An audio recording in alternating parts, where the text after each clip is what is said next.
Curso Livre de Escatologia. Hoje, aula de número 8. Encerrei a anterior explicando que é muito importante compreendermos a maneira como os judeus computavam os dias, os meses e os anos. Até porque o próprio Deus introduziu uma contagem diferente daquela utilizada pelos judeus no que diz respeito aos meses do ano. Êxodo capítulo 12, versículo 2, o texto o diz: Este mesmo mês vos será o princípio dos meses, este vos será o primeiro dos meses do ano. Ao instituir a celebração da Páscoa para os filhos de Israel, Deus determinou que o mês de Nissan, também conhecido como Aviv, e que nós normalmente pronunciamos Abib, cujo significado, salvo engano, é o de espigas verdes, e Nissan, Abib, correspondem aos nossos meses de março ou abril. E a partir do estabelecimento dessa ordem determinada por Deus, o mês de Nissan passou a ser o primeiro mês para os judeus. Daí surgiu então o calendário religioso, diferente do calendário civil, porque o calendário civil hebraico tem início no mês de Tisrei, que corresponde aos nossos meses de setembro e outubro.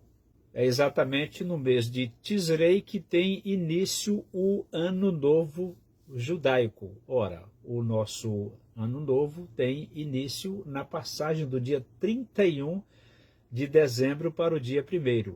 Então observamos aí uma discrepância muito grande entre o nosso calendário, que utilizamos, o gregoriano, para o calendário hebraico. E agora acabei de explicar, inclusive, a diferença entre o calendário religioso hebraico e o calendário civil.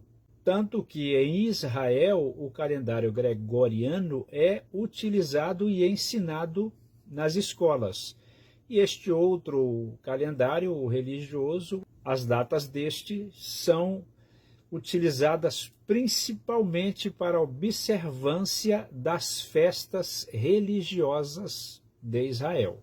O calendário judaico é composto de 12 ou 13 meses lunares, dependendo do ano.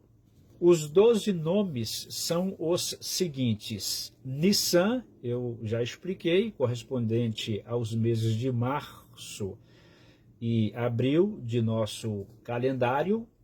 Iyar, Sivan, Tamuz, Av, Elu, Tisrei, Reshivan, Kislev, Tevet, Shevat e Adar.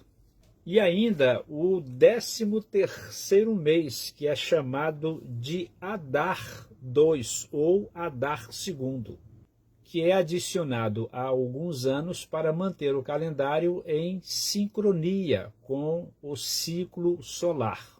Isso significa que o calendário judaico é cerca de 11 dias mais curto que o calendário solar. E por que isso é tão significante para nós? Porque as 70 semanas de Daniel são contadas dentro do contexto de um ano de 360 dias, diferente da contagem existente, que era de 354 dias, exatamente por conta destes aspectos que nós estamos observando no que diz respeito ao calendário judaico. E isto compreender-se-á melhor quando eu finalmente explicar a contagem utilizada em Gênesis capítulo 7, versículo 11 e Gênesis capítulo 8, versículo de número 4. Logo, pode-se observar, sem grande dificuldade, que ainda que o assunto não seja tão complexo como alguns costumam dramaticamente ensinar, entretanto, não é tão simples assim de compreender. Há necessidade de ser analisado muito pormenorizadamente, ponto por ponto, conforme já mencionei anteriormente, calmamente, pacientemente, perseverantemente. Logo, mais uma aula que eu encerro aqui. Nos vemos na próxima.